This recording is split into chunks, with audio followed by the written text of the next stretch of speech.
Hey everyone, welcome back in tutorial. In this video I am going to show you how you can change the language on a YouTube.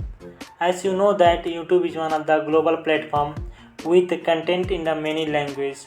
So in this video I will guide you step by step process how you can change the language on a YouTube.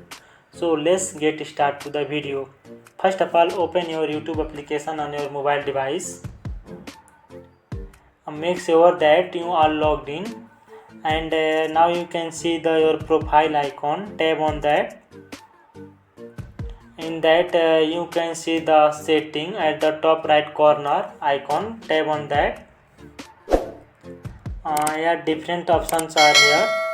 From that you can see the general option. Tap on that, and here you can see the app language. Select on that.